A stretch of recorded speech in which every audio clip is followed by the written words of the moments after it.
Hello friends, आज हम discuss करेंगे ट्रांजिशन स्टेट थ्योरी के बारे में। देखिए, इस थ्योरी को आयरिंग, पोलानी और इवांस ने 1935 में डेवलप किया था। अब इसको हम ट्रांजिशन स्टेट थ्योरी या एब्सोल्यूट रिएक्शन रेट थ्योरी या एक्टिवेटेड कॉम्प्लेक्स थ्योरी भी कहते हैं।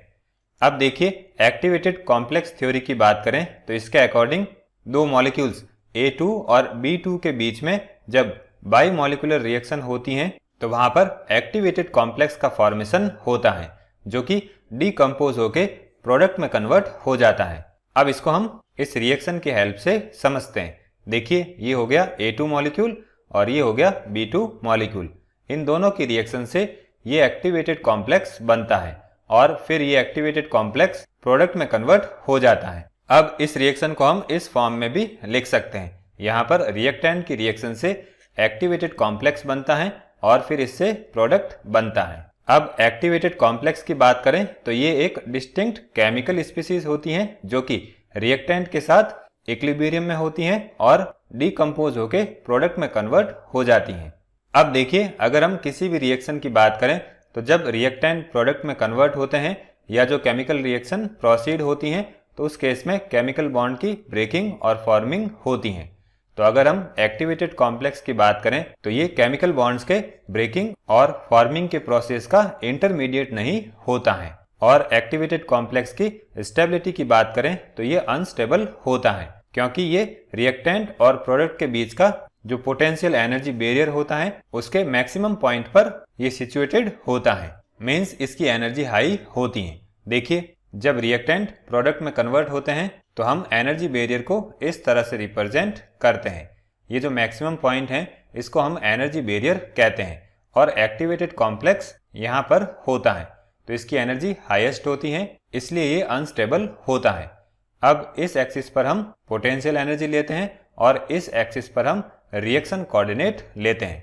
देखिए, रिएक्शन कोऑर्डिनेट की बात करें तो ये रिएक्शन की प्रोग्रेस को मेजर करता है। अब यहाँ पर रिएक्टेंट की एनर्जी और एक्टिवेटेड कॉम्प्लेक्स की एनर्जी के बीच का जो डिफरेंस है उसको हम एक्टिवेशन एनर्जी कहते हैं। अब एक्टिवेटेड कॉम्प्लेक्स थ्योरी के अकॉर्डिंग एक्सोथर्मिक और एंडोथर्मिक रिएक्शन के लिए जो एनर्जी प्रोफाइल होंगे उसको हम इस तरह से रिप्रेजेंट कर सकते हैं। देखिए, एक्सोथर्मिक रिएक्शन की बात करें तो इस केस में जो प्रोडक्ट की एनर्जी होती है वो रिएक्टेंट के कंपैरिजन में कम होती है और एंडोथर्मिक रिएक्शन की बात करें तो इस केस में जो रिएक्टेंट की एनर्जी है वो प्रोडक्ट के कंपैरिजन में कम होती है। अब इन दोनों ग्राफ का जो हाईएस्ट पॉइंट है वो ट्रांजिशन स्टेट या एक्टिवेटेड कॉम्प्लेक्स को रिप्रेजेंट करता है।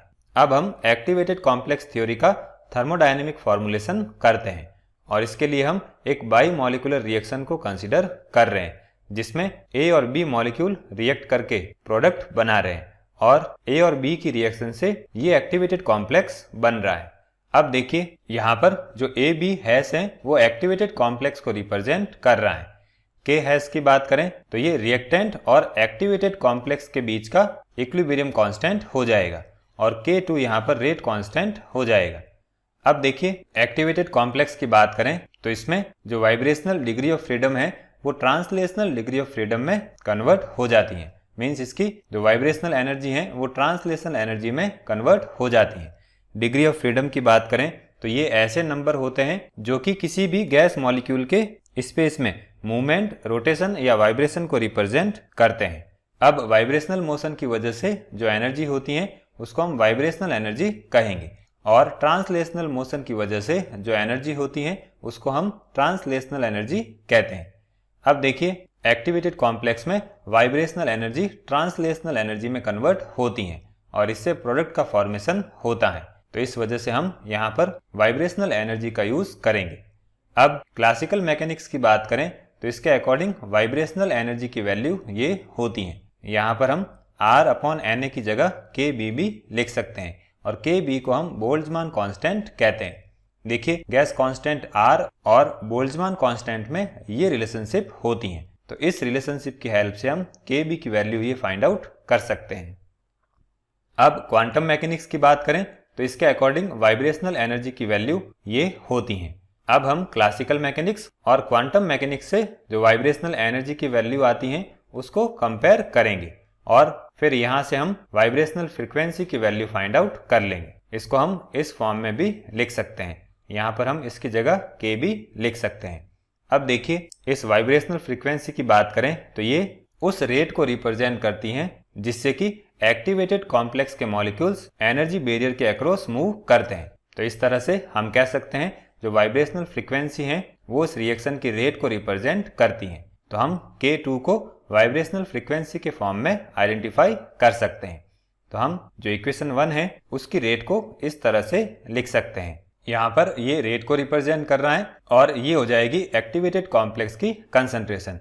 ये हो जाएगा रेट कांस्टेंट और यहाँ पर एक फैक्टर कप्पा लिखा है जिसको हम ट्रांसमिशन कॉफिशिएंट कहते हैं। और ये मॉलिक्यूल की उस प्रोबेबिलिटी को मेजर करता है जिसमें मॉलिक्यूल एनर्जी बैरियर को क्रॉस करता है और वापस रिटर्न नहीं होता है। अब इक्वेशन 5 में हम K2 की जगह वाइब्रेशनल फ्रीक्वेंसी लिख देंगे और वाइब्रेशनल फ्रीक्वेंसी की जो वैल्यू है वो ये होती हैं। अब देखिए, यहाँ पर जो ट्रांसमिशन कॉफिशिएंट है उसकी वैल्यू हम यूनिटी लेते हैं। तो इस तरह से हम इसको रेट एक्सप्रेशन से ओमिट कर सकते हैं। अब देखिए, हमें एक्टिवेटेड कॉम्प्लेक्स की कंसंट्रेशन फाइंड आउट करनी है। तो इसके लिए हम इक्विलिब्रियम कांस्टेंट की वैल्यू फाइंड आउट करेंगे। देखिए, इक्विलिब्रियम कांस्टेंट फाइंड आउट करने के लिए हम प्रोडक्ट की कंसंट्रेशन अपॉन रिएक्टेंट की कंसंट्रेशन लिखते हैं। अब इसकी हेल्प से हम एक्टिवेटेड कॉम्प्लेक्स की कंसंट्रेशन फाइंड आउट कर सकते हैं और फिर इसकी वैल्यू को हम इक्वेशन नंबर 5 में पुट करेंगे। तो इससे हमारे पास ये रिएक्शन आएगी। अब जो हमने रिएक्शन 1 लिखी थी या जो इक्वेशन 1 लिखी थी उसके लिए रेट एक्सप्रेशन को हम इस तरह से लिख सकते हैं। उसमें दो रिएक्टेंट A और B रिएक्ट कर रहे थे। अब हम इक्वेशन 7 और इक्वेशन 8 को कंपेयर करते हैं तो यहाँ से ये वैल्यू कैंसिल आउट हो जाएगी। तो इस तरह से हमारे पास जो रेट कांस्टेंट K2 है उसकी वैल्यू आ जाती है। अब यहाँ पर जो इक्विलिब्रियम कांस्टेंट है उसको हम standard Gibbs free energy of activation की टर्म में एक्सप्रेस करेंगे। तो अगर हम एक्टिवेटेड कॉम्प्लेक्स की बात करें तो उसके लिए standard Gibbs free energy of activation और जो इक्विलिब्रियम कांस्टेंट है उसके बीच में ये रिलेशनशिप होती है जिसको हम थर्मोडायनेमिक्स में भी पढ़ते हैं। अब यहाँ से हम इक्विलिब्रियम कांस्टेंट की वैल्यू फाइंड आउट करेंगे और लॉग को हम एक्सपोनेंट के फॉर्म में लिख देंगे। इसी तरह से standard Gibbs free energy of activation की बात करें तो उसकी वैल्यू ये होती है। अब इस वैल्यू को हम यहाँ पुट कर देंगे तो हमारे पास ये इक्वेशन आएगी और इसकी हेल्प से हम जब इक्विलिब्रियम कांस्टेंट की वैल्यू फाइंड आउट करेंगे तो एक्सपोनेंट के फॉर्म में इसकी वैल्यू ये आती है। अब इस वैल्यू को हम इक्वेशन नंबर 9 में पुट कर देते हैं तो हमारे पास इक्वेशन नंबर 11 आती है जो कि रेट कांस्टेंट की वैल्यू को रिप्रेजेंट करती है और इक्वेशन 11 को हम आयरिंग इक्वेशन कहते हैं।